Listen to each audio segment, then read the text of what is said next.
नमस्कार, आप देख रहे हैं एनडीटीवी प्रॉफिट हिंदी और ये है आईपीओ अड्डा। और हमारे साथ आज जो कंपनी हैं वो मोतीसन ज्वेलर्स हैं, जो कि राजस्थान बेस्ड रिटेल ज्वेलर हैं। और इनका आईपीओ जो है दिसंबर 18 को खुल रहा है और दिसंबर 20 को बंद हो रहा है। 52 से 55 रुपीज़ के बीच का प्राइस बैंड है और इनका जो फ्रेश इशू है 149.5 करोड़ हैं। और मेरे साथ आज हैं लक्ष्य छाबरा, जो कि जॉइंट मैनेजिंग डायरेक्टर हैं कंपनी के, और कौस्तुभ छाबरा, जो कि चीफ फाइनेंशियल ऑफिसर हैं कंपनी के। लक्ष्य जी, आप ये बताइए कि आप राजस्थान बेस्ड ज्वेलरी कंपनी हैं, आपका कितना बड़ा बिजनेस है और क्या स्ट्रैटेजी है ग्रोथ का? नमस्कार।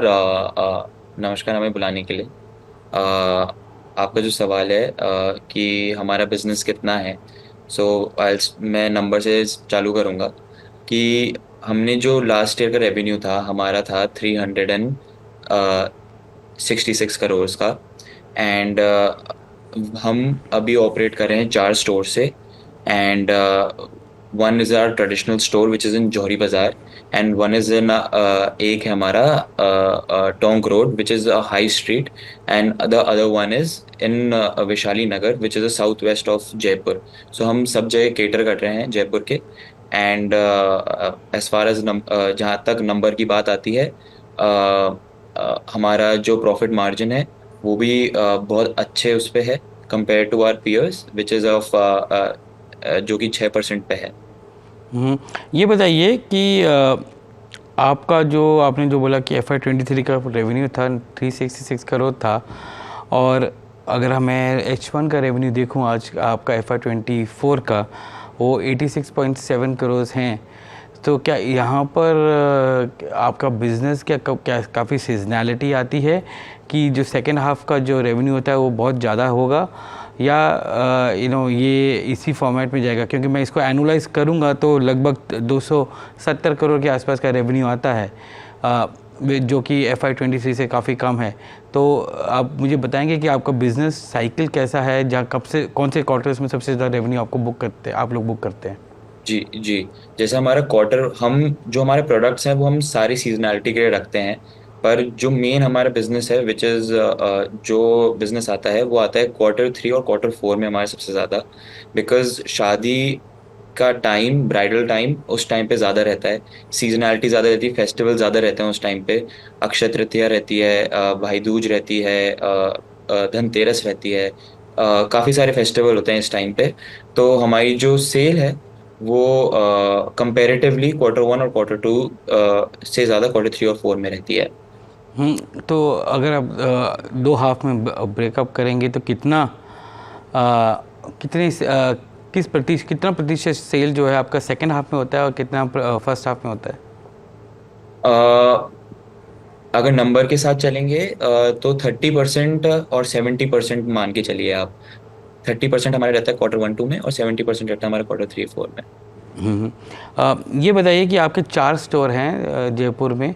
अ, जयपुर के बाहर आपको ग्रो करने की आशा, मतलब एम्बिशन है, या ये जो जयपुर में ही रहेगा? मतलब आपका जो स्टोर नेटवर्क जो है आज जयपुर के अंदर ही है, क्या बाकी सिटीज़ में आप जाएंगे, या जयपुर में ही कंसोलिडेट करेंगे आप? जी, हमारी जो स्ट्रैटेजीज हैं वो हमने इसमें फोकस कर रखा है कि हम एक कॉस्ट एफिशिएंट मैनर से ग्रो करना चाहते हैं, एक्सपैंड करना चाहते हैं हमारे नेटवर्क को। और जो जो कि अभी हमारे 4 रिटेल स्टोर है सिर्फ जयपुर में। हम और डिफरेंट जगह जगह देख रहे हैं, दूसरी दूसरी सिटीज़ देख रहे हैं राजस्थान में कि कहाँ पे हम ग्रो कर सकते हैं। जहाँ पे हमें सूटेबल लगेगा, जहाँ पे हमें लगेगा कि हाँ ये अच्छी लोकेशन है, यहाँ पे हमारा कंज्यूमर कस्टमर ज़्यादा आएंगे, हाई क्वालिटी प्रोडक्ट्स यहाँ पे मिलेंगे, easy to transfer the product वहाँ पे इजी रहेगा। तो हम वहाँ पे फोकस करेंगे ग्रो करने का। आपका रेवेन्यू फ्रॉम ट्रेडिंग जो है लगभग 95% है H1 में। FY23 में 87% था। अ, आपका बहुत ही ट्रेडिंग रेवेन्यू है, मैन्युफैक्चरिंग रेवेन्यू क्यों नहीं है आपका? जी, हमारा जो मेन फोकस है, जो फोकस है हमारा कि वो ट्रेडिंग बिजनेस में ही है। हमारे पास मल्टीपल वेंडर्स हैं जिनसे हम ज्वेलरी लेते हैं, फिनिश्ड गुड्स लेते हैं। और जो हमारे जो वेंडर्स हैं वो डिफरेंट डिफरेंट पार्ट से हैं इंडिया के। और इसी कारण हमारी जो ज्वेलरी है और जो हमने जैसा कि आपको बताया कि हमारे पास 3 लाख से ज़्यादा डिज़ाइंस हैं हमारे शोरूम्स पे। हम्म। तो जो हम डिज़ाइंस लेते हैं वो अलग अलग जगह के, तो हम सारे कस्टमर को डील करते हैं उसमें। एंड या तो ये बताइए कि अगर ऐसा है तो आपका जो सेल्स जो है सिर्फ प्लेन ज्वेलरीज में है या स्टडेड ज्वेलरी में भी है, क्योंकि स्टडेड ज्वेलरी में ज़्यादा मार्जिन होता है, प्लेन में कम होता है। तो इस रेवेन्यू का ब्रेकअप क्या है कि स्टडेड में कितना है और प्लेन में कितना है? मेरे पास अभी इसका ब्रेकअप नहीं है, बट मैं आपके पास इसका नंबर लेके आऊँगा। एंड बात रहती है जहाँ पे स्टडीड की, हमारा स्टडीड से भी बहुत अच्छा बिजनेस आता है।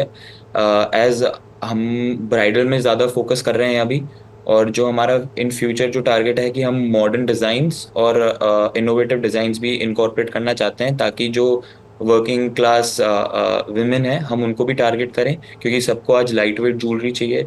Even 14 carat gold is also जो चल रहा है अभी मार्केट में, तो हम उसको भी टेंड करें कि लाइक वो भी हम लेके आए, नए प्रोडक्ट्स लेके आए, नई डिज़ाइंस लेके आए, क्योंकि बहुत फास्ट रनिंग बिजनेस है ये वाला, और इसके अंदर डिज़ाइंस आपकी अप टू डेट रहनी चाहिए। हम्म। अ, आपके जो रिटेल स्टोर्स हैं जो सबके सब लीज में हैं, और लीज जो है आपके रिलेटेड पार्टी है, मोस्टली प्रमोटर्स हैं। मैंने आरएचपी में ये पढ़ा था कि आपके जो स्टोर्स हैं टोंक को छोड़ के बाकी सारे सब 11 महीने के लीज पे हैं, टोंक सिर्फ 5 साल के लीज में है। ये लीज का ड्यूरेशन शॉर्ट क्यों है, ये लंबा लीज क्यों नहीं है? ये लंबा जो हमारा जो प्रैक्टिसेस हमारी चलती भी आ रही हैं पहले से, हमने वही कंटिन्यू रखी है, बिकॉज हम चाहते नहीं हैं कि इसको हम इतना चेंज करें। और जिस तरीके से हमारा स्मूथली बिजनेस रन हो रहा है, हम उसी तरीके से आगे काम कर रहे हैं। हम्म। तो इसमें जो लीज रेंटल या इंक्रीमेंट होता है साल का, वो कितना होता है? I get back to you with this number, मैं आपके पास ये नंबर लेके आऊँगा। हाँ, क्योंकि आपका जो कॉस्ट है, आपका पूरा जो जितना भी एसेट है, आप एसेट लाइट मॉडल में काम कर रहे हैं, पर जितने भी एसेट्स हैं वो सब के सब रिलेटेड पार्टी हैं। तो वहाँ पर थोड़ी सी क्लैरिफिकेशन चाहूँगा कौस्तुभ जी से भी कि आपका जो इंटरेस्ट कॉस्ट है वहाँ पर, वो भी आप मेरे ख्याल से प्रमोटर से आपने बोरो किया है मेरे ख्याल से, क्योंकि आप उस इंटरेस्ट प्रमोटर्स को भी देते हैं, राइट? सर जो प्रमोटर्स को देते हैं वो स्टार्टिंग से चल रहा है। स्टार्टिंग से प्रमोटर्स ने कंपनी में इन्वेस्ट कर रखा है और आगे जाके भी प्रमोटर्स कंपनी में इन्वेस्ट करेंगे। नहीं और तो वो इक्विटी में क्यों नहीं किया है और डेट में क्यों किया है?